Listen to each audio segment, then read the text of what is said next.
What's good, YouTube? It's good to see you again. Hope all of you have been well and have been safe. Again, this is right before Thanksgiving, so happy Turkey Day to all of you. Be thankful for what you have and enjoy that family. But today we have a good one. We are looking at J.D. Vance. This was a huge political mistake. So stay tuned and let's see what we've got going on here. Mr. Vice President, great to see you again. Good How to are see you? you. Welcome. Good. Appreciate Good. How you doing? And thanks for sitting down. Well, Gosh darn it, Gibson, you were sexy. I guess we start with a little good news. Yeah, Government is open. that's right. All right. Okay, longest shutdown in history. Can you tell me what the point of all that was? I wish that I knew, You don't want to answer that for your political interests. Sean, because here's what the Democrats actually accomplished. They caused a lot of stress for our troops. They made our air traffic controllers not get paid. They caused a lot of flight cancellations. They had a lot Thanks, of people Dims. thinking they weren't going to get their food benefits. Thanks, Hakeem. All for literally nothing, Sean, because we They could have didn't gain struck anything. This exact deal 45 days ago. In fact, we met with Hakeem Jeffries and Chuck Schumer and said, we will pass this exact deal. They said no. They put the American people through a ton of pain and suffering Thanks, for Chuck. nothing.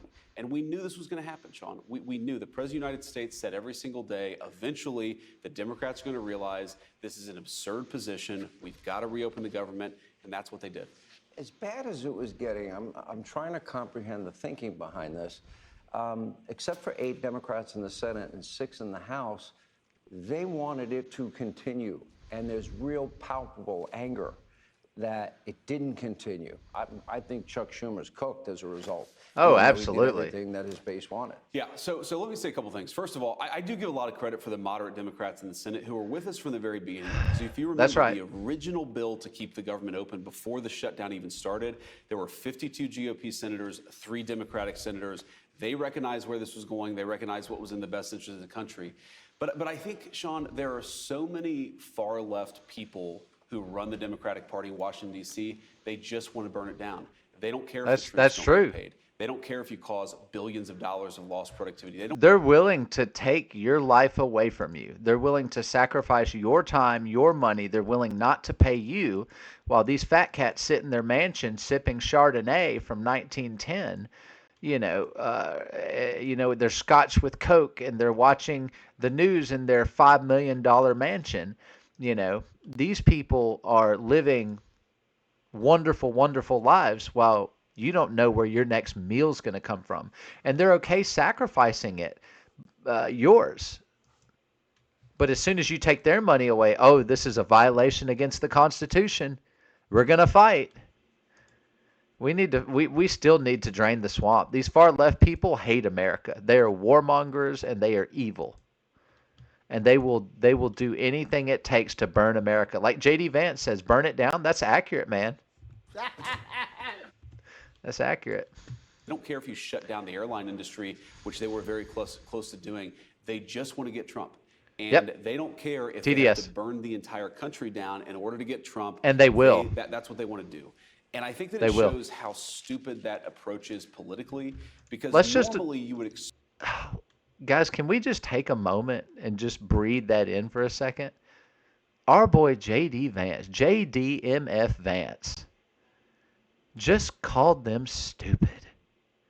That is my favorite word in the dictionary, stupid. It's actually in the Bible too. Bet you didn't know that. It's in the Bible a lot. He just said they were stupid. He said what they're doing is stupid. They're stupid. Oh, Lord. I knew I would live to see this day, but man, it came a lot sooner than I thought. Expect the President of the United States to get blamed for a shutdown. The American people were smart enough to recognize that the Democrats smarter than the government were sort of holding this hostage. They were saying that unless you give us it's a terrorist organization. Unless you give us $1.5 trillion of benefits. What does that sound like, guys? Give me what I want or else. It sounds like terrorism, right? Give me what I want or else. Or else what? We'll do whatever it takes. That's what the Democrats say. Give us what we want or else. $1.5 trillion. They opposed the big, beautiful bill because it raised the debt ceiling, which kind of doesn't even matter. If you do the math on all this stuff, it doesn't even matter. We want to pay down our debt, yes, but having a higher debt ceiling doesn't matter. Just don't go way farther into debt. Pay it off. And Trump is actually paying off the national debt, something no president has even attempted to do in the past, 30 years. Okay? Yeah, what's up with this? What's up with this? And then they're worried about the big beautiful bill trying to repeal it because they're like, "Oh, it raises the debt ceiling." And then they want to add 1.5 trillion dollars to our debt. Not the debt ceiling, the debt. They want to add additive. They want to add another $1.5 trillion to the debt. Why? Well, we want to give 200 billion to healthcare for illegals. We know that each year healthcare for illegals is anywhere between 250 and 450 billion dollars. Billion with a B, and we pay for it. Why would we do that? Why don't we just take that 250 billion Democrats and why don't we give it to American citizens who were here, who did the right things, who have served the country faithfully? Why are we giving all of our money away? Aren't you eventually going to go hungry and need to eat? It's just the Democrats, these far left people, not all Democrats, hear what I'm saying. If you are still a Democrat at this point, you are foolish. There's no doubt about it. Your party is evil. And I would rather you become a moderate with some liberal ideas than to claim being a Democrat because right now there's no hope for them. They're truly evil. And how can you justify hurting your own voter base because you didn't get your way for illegal? These fat cats sitting in these mansions are rich. They're obscenely wealthy. You know, last year they made enough to pay off several houses, several $1 million with all this dirty money, kickbacks and all this and that and the other. And we're struggling to buy a T-bone steak once a year kind of thing. Or like, hey, do you want to go to Outback? I don't know. We got to tip the waiter. We can't afford the tip. Well, dang it. Maybe I'll have to go work an extra job or sell some of my blood to get enough money to go out to Outback so we can tip the waiter. I mean, this is insane. It makes me so mad. You cannot claim to be a Democrat and a good person. The two don't exist. These are evil people with an evil agenda, and they have brainwashed a lot of people. But nothing good comes from liberal points. We've seen it play out in history. At this point, all of their talking points have destroyed America. Not one has been good. Not a single one in the last 10 years. Not one. This has to stop. This has to stop. Benefits, health care for illegal aliens. We're going to Yep. destroy the country. We're going to keep the government shut down indefinitely. Terrorism. I think the president recognized eventually the American people are going to recognize this is the Democrats doing this. The Democrats, I think, made a huge political mistake by continuing to push for all they these crucified crazy themselves. things. And they said, if you don't give all these crazy things, we're going to keep the government shut down. Have you guys seen the videos of people leaving the Democrat Party? It's not a few. It's a ton. Whatever little they have left is leaving.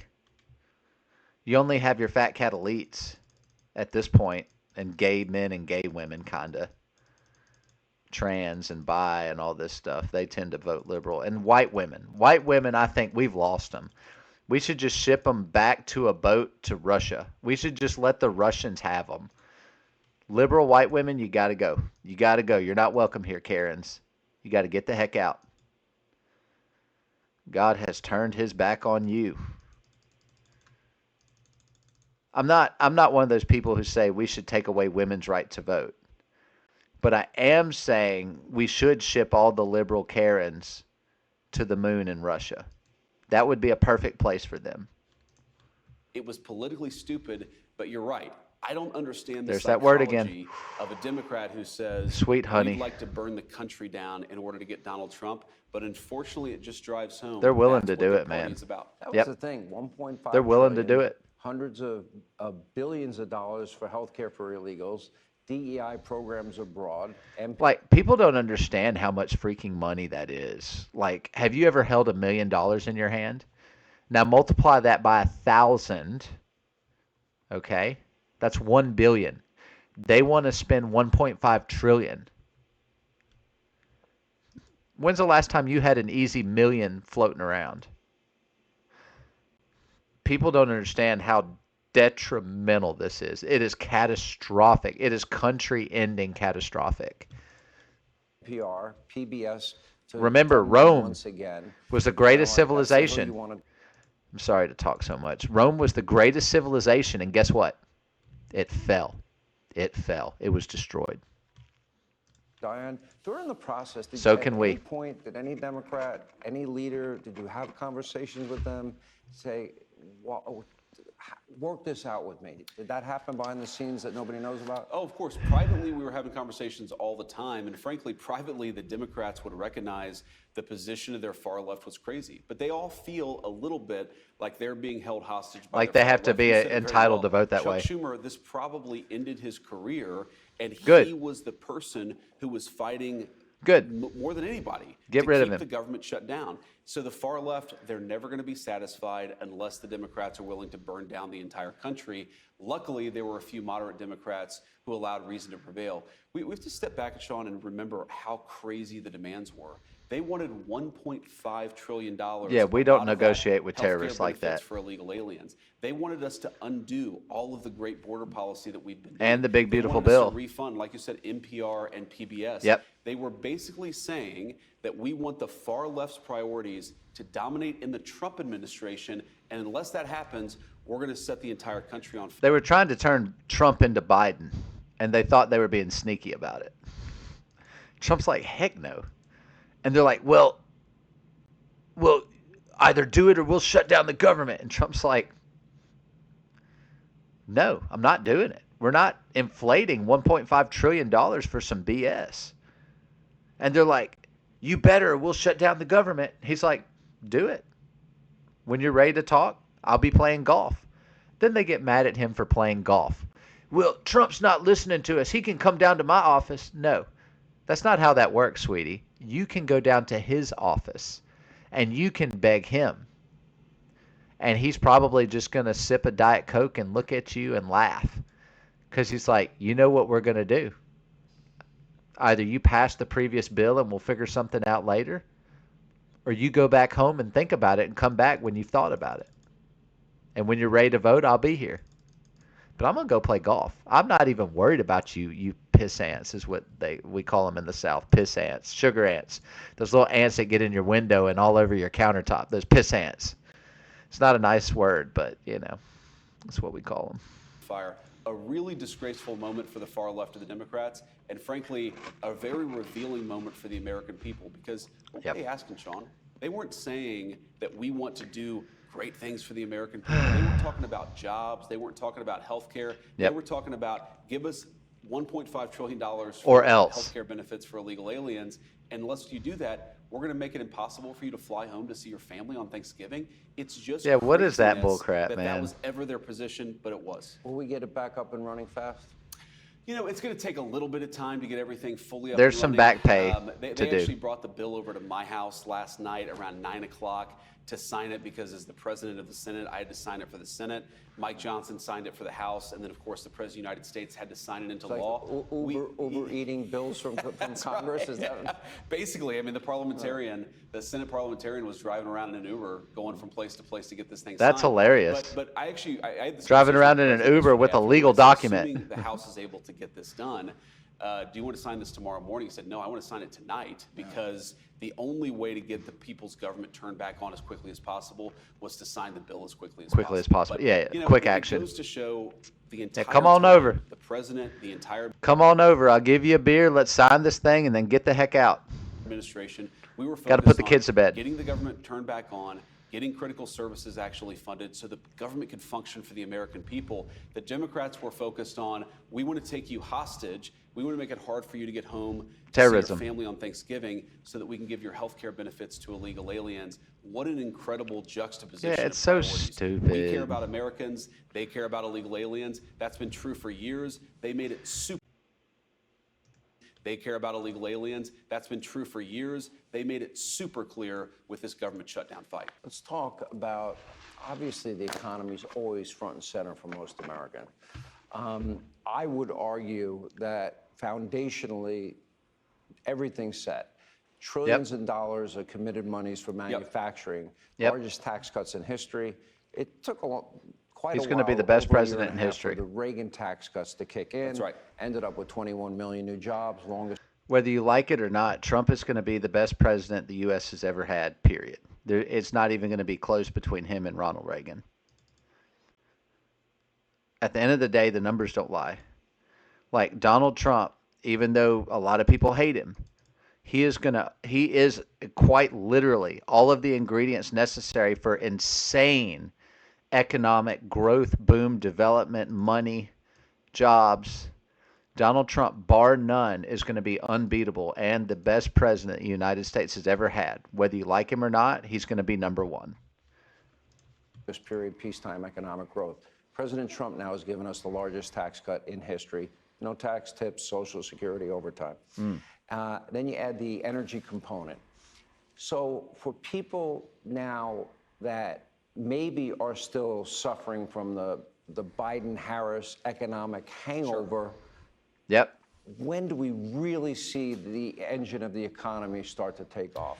Well, so I remember, before he answers this, like I remember when Kamala Harris was baffled because her and Biden were saying the economy is great. Everything's good. And then all Americans are like, but like I can't afford a cheeseburger. Like I can't even afford to put groceries. I can't afford my mortgage. My rent went up $400. Like my insurance is through the roof. I can't even afford to exist right now. I can't even afford to go to work to make money. And they're sitting there like, the economy's great. Everything's fine. some of it's already started, Sean, but some of it is going to take a long time because we inherited a disaster. We inherited really the highest did. peacetime debt and deficits in the history of the United States of America.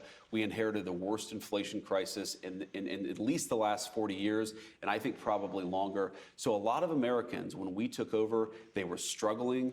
They either were underemployed Still or they struggling. didn't have a job altogether. Their wages had been stagnant. And the President of the United States said the most important thing that we have to fix is for people to be able to live a good life. We need a good job to pay good wages. We need people to be able to go to the grocery store and actually buy what they need for their family.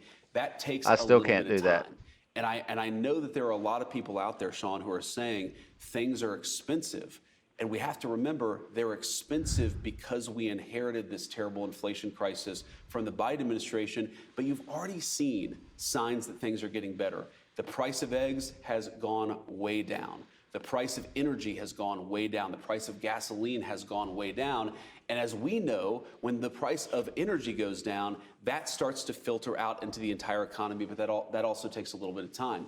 There's another component of this, Sean, which to me is maybe the most important because I care so much about our young people being able to afford a good life. A lot of young people are screwed. saying housing is way too expensive. Why is that? Because we flooded the country with 30 million illegal immigrants who were taking houses that ought by right go to American citizens. And at the same time, we weren't building enough new houses to begin with, even for the population that we had. So what we're doing is trying to make it easier to build houses, trying to make it easier to build factories and things like that so that people have good jobs. We're also getting all of those illegal aliens out of our country, and you're already seeing it start to pay some dividends. Let me give you a very clear statistical example.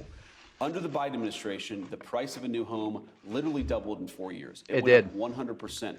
I watched my house. I bought a house, $100,000. In the middle of Biden, my house jumped up like more than double. It's like mid 200s now. And it's gone up even more since then. It's almost 300K. And I bought it at 100K. Rehabbed it, everything. Like it's not just 100%. It's more than 100. It's like 170%. Under the Trump administration, housing and rent prices are up about 1% to 2%. That's actually in line with what you would like to see. So again, we inherited a disaster. We're very mindful of the fact that there's a lot of work to do, but I think that we've made great progress. And the final point I'll make about this, Sean, is the most important way to fix this affordability crisis is to make people's wages go up. And that is where the Trump economy, I think, just objectively, obviously I'm very biased, But I think objectively is But doing you're right. better The numbers than any don't economy lie. in 50 or 60 years. That's true. Blue collar wages are going up. Yep. Working people's wages, middle class wages are going up. And that's how we ultimately chip away at the Biden affordability crisis, is that we make an economy where people can afford to buy the things that they need. The best way to do that is good jobs and good wages. And that's why the president's focus is where it is. I want to see that manufacturing get online, because those are high-paying career jobs. Yes, they are. You know, we are going to bring in-house. We always imported and were relying on other countries for pharmaceuticals, semiconductor chips, automobile manufacturing. The president negotiated it out. Those deals, I want to see those jobs get online, hopefully sooner rather than later. Yep. Apple's going to spend what? $500 billion in Texas. They're going to spend at least $500 billion in the United States, and that's just Apple. We've seen about $18 trillion of new capital commitments, Sean. That, to your point, those are good career-creating jobs, and nothing like that has ever happened in this country. If you go back to the Biden administration, a good year for the Biden administration was a few $100 billion of investments. The president is getting trillions upon trillions of new investments. Not now, even of close. Course, yeah. I'm mindful that people Nowhere are suffering, close for Sean, Biden. because those factories don't get built overnight. These things actually take a little bit of time. But here's what's different from the Trump administration, the Biden administration. The president is focused now on getting people good jobs, getting people higher wages, and bringing down the cost of goods. We inherited a disaster. We've chipped away at a lot of that problem in 10 months. But that's why you've got 4-year terms, because we're going to do a lot over the next 3 years, 3 months, to make sure that more people can afford a good life. They can afford to buy homes. Thank you, Young people can Jesus, afford for to start sending them my families. way. And we've actually got good jobs that put people on a career trajectory to stability. The biggest problem with the Biden economy wasn't even the affordability. That was the second biggest problem. Yeah. The biggest problem with the Biden economy is that people had the kind of jobs where they couldn't build a career out of it. They'd make $14, $15 an hour with no promise of ever being able to make more. That's every That is job not I've how ever you worked build for. a middle-class American dream. That's how you build debt servants. And that's what the American people are becoming under Joe Biden. It's so important I've always been a that we debt stay the servant. course, keep these economic policies going so that Americans can own a stake in their own future, build the kind of life that every American deserves. Back to the home building part. It's interesting you brought it up. Are you as obsessed with AI as I am? I am. Okay, I don't know. I'm a grok guy. Okay. Me so too. I'm a grok guy. You're a grok guy. Okay, Elon. I like think this. It's the best. I think it's the best. It's also the least woke. I'm always asking that's myself, true. if I ask an AI a question, is it going to give me an objective answer? The vice president puts it in or is it going to give me a extreme woke mode. answer? If you put it in extreme mode just for kicks and giggles, it's a little. Well, if you want, I have not, Sean. I don't want the media to attack if you want me. to know the neighborhood that Donald Trump grew up in and the kind of language you probably heard every day, you can put it in extreme mode. It's pretty funny. I can tell it's talking like my grandmother, and then we'd be in good shape. Well, okay, so the housing shortage, the estimate is what, between 4.5 and 6 million homes. We're shy right now. I've heard those numbers, yep. Okay, I met a guy that's building a company that 70% of a home can be built with robots at about $200 a square foot. Now, where I live in Florida, you're not getting any home anywhere near $200 a square foot. So That's will crazy. that be a factor? Where I'm at, like 160, 170 is normal. And we have real builders building. And then you have to think of, okay, are we going to lose blue-collar jobs? How do we transition people into the economy if they're going to lose those jobs?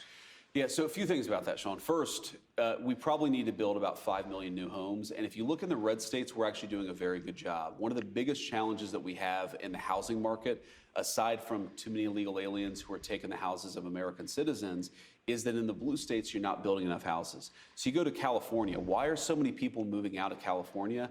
It's, yes. I have a guess. There's no Gavin Newsom. Taxes, Gavin.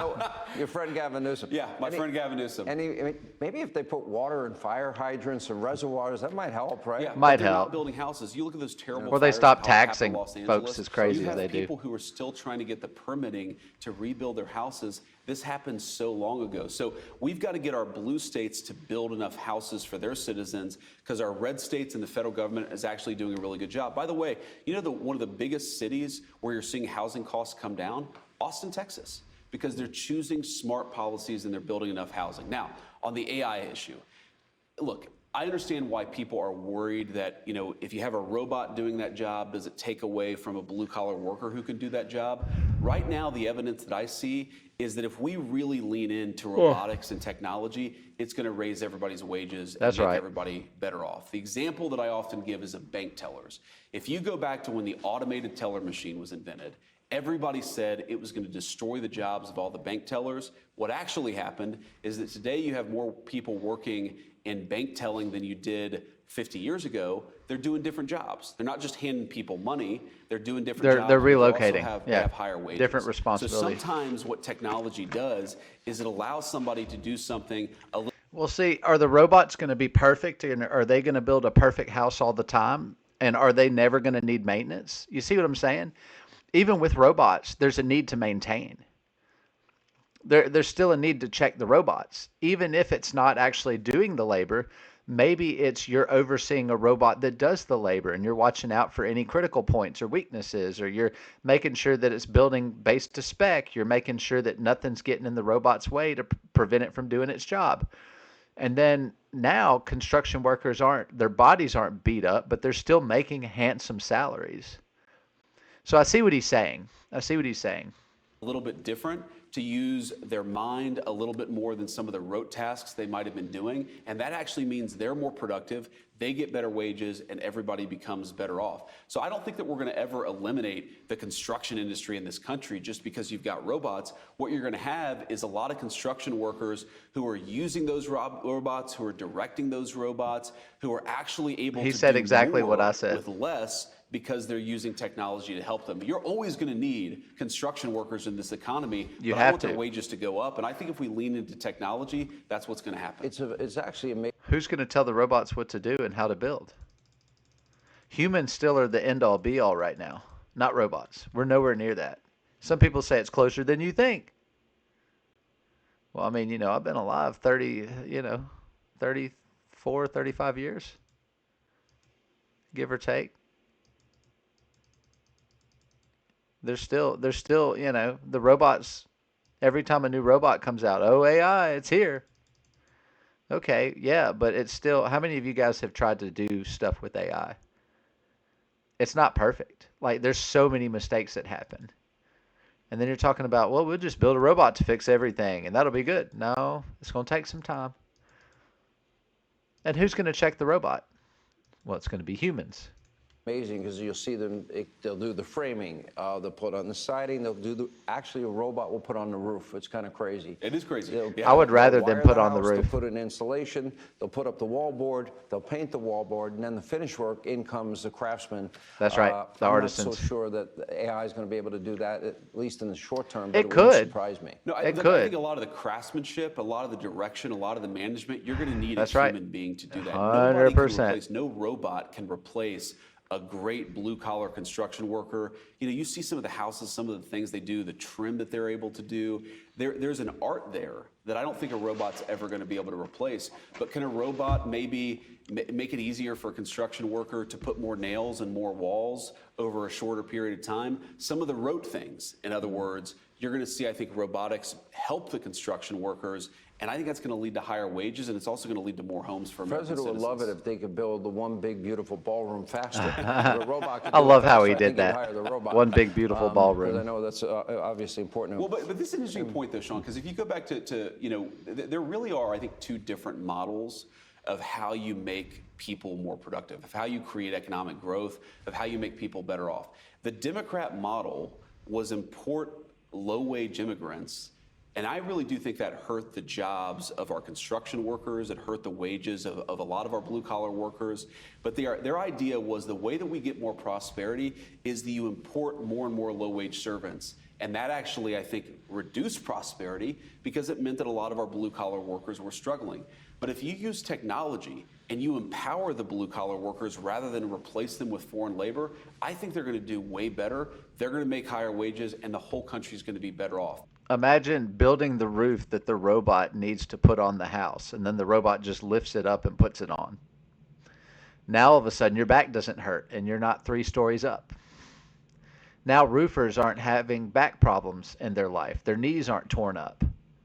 You see what I'm saying? Like, this is excellent for the construction worker, for sure. Like, it's like, would you rather you and 100 buddies lift a steel beam to mount it into place while someone welds it? Or would you rather a crane do it? I mean, what are we talking about? Of course you'd rather the crane do it.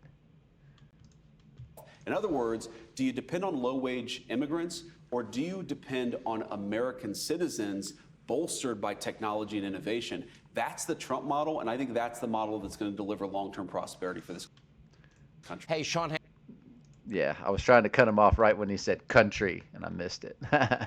Well, that was a good one. I completely agree with JD Vance. That was an excellent video, excellent interview with JD. He's really well spoken. He articulates his points very clearly, and the stuff he says makes sense. He is right. They have inherited. That's an objective fact. There's no arguing around that. When Biden left his presidency, when Trump beat him, you know, eggs were, I remember 60 eggs in Mississippi. You know, you get the great value from Walmart. It's 60 eggs, 5 dozen, and it was $34.99, so $35. Those same eggs are now $8 right now. I can get them for $8. And when I was in college, they were $6.